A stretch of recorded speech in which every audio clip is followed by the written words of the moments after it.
This is Top Accolade African News Updates. I am Sohibifa Jakarich.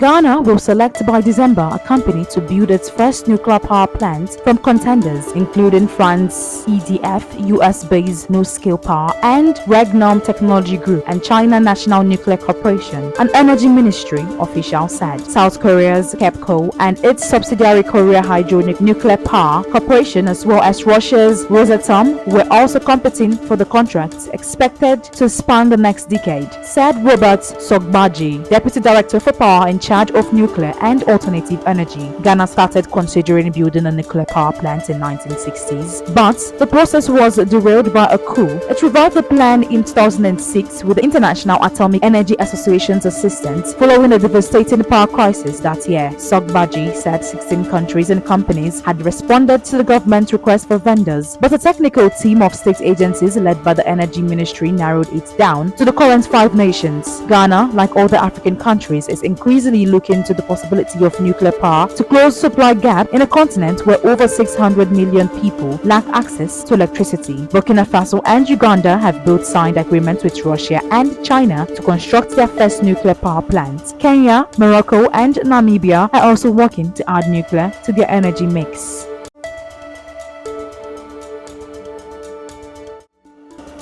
US President Joe Biden will play host this week to Kenyan President William Ruto. The wide-ranging talks expected to include debt relief for Kenya, as well as the way forward for Haiti, Ukraine, Sudan, and other areas. Kenya has been grappling with acute liquidity challenges, and a senior administration official said that the United States is urging big creditors, countries like China, Kenya's biggest creditor, to offer debtors countries relief. We think it's essential that responsible debtors provide reprieves for countries like Kenya, whether by debt service suspension or by new grant assistance, the official said. Washington is also urging international financial institutions to offer low-cost financing to Kenya and other countries. The official said to expect some significant joint announcements about debt relief during the state's visits this week on how countries like Kenya can tackle this problem of debt. At a meeting Ruto hosted last month, African leaders called for rich countries to commit record contributions to the World Bank's International Development Association, a low-interest facility that developing nations rely on to help fund their development and combat climate change. The official said Biden and Ruto will also discuss security cooperation as the US-Kenyan relationships expand from regional efforts to more of a global partnership.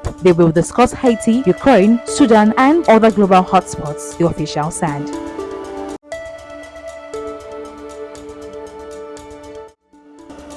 Gunmen in Cameroon killed a local mayor and 2 others in the restive northwest region as the nation observed its National Day. The regional governor said the second ambush in 2 weeks, targeting government officials. Governor Adolphe Lele Lafrique said Mayor Ngong Innocence and Kiabom of the town of Bello, as well as his deputy mayor and an inspector of basic education, were shot dead as they made their way to the celebrations. I would like to express deep concerns and ask the population to remain calm, the governor said, adding that a manhunt had been launched to apprehend and punish the killers. The officials were shot along a 200-meter stretch between the town council office and the Bello Municipal Grandstand, where celebrations were due to take place, according to a local official who asked not to be named because he was not authorized to speak to the press. That person said a similar attack was also carried out in the nearby town of Jinkom, but that the number of casualties was not yet known due to communication difficulties. On May 10th, separatist fighters ambushed and killed a commander of a Gendarmerie brigade and 4 of his men in the Central African country's southwest region. Separatists across the northwest and southwest regions typically step up attacks around National Day, which marks the abolition of the federal system of governance in Cameroon. This year, they said they were imposing a 3-day lockdown, restricting the movement of people and cars. In the run-up to the event, none of the armed groups operating in the region has so far claimed responsibility for the attack. More than 6,000 people have been killed in Cameroon's English-speaking regions since conflict erupted in 2017 after protests were violently suppressed.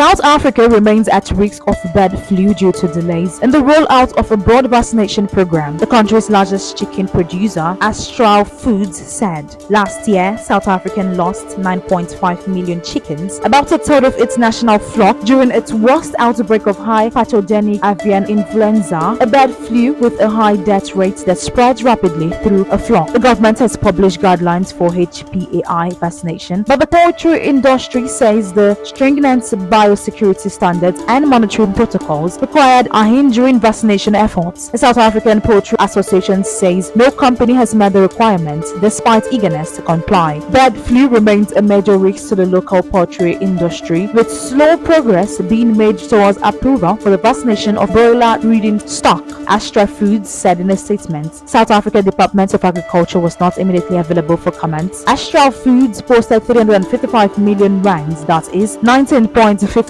million, profit in the 6 months to March 31st, the first half of its financial year, up 472% from 62 million in the same period last year, when it suffered badly from power cuts. The bird flu outbreak and the electricity crisis blamed on South Africa's aging coal-fired plants cost Astral Foods 2 billion rand, pushing the company to its first ever loss of 512 million rand in the full year to September 30th, 2023. The intensity of power cuts has eased during the past 6 months, a trend the government says it's due to improved maintenance and a reduction in the number of breakdowns. That is the size of top accolade African news updates. You can follow us on our social media platforms as displayed on your screen. Happy Tuesday.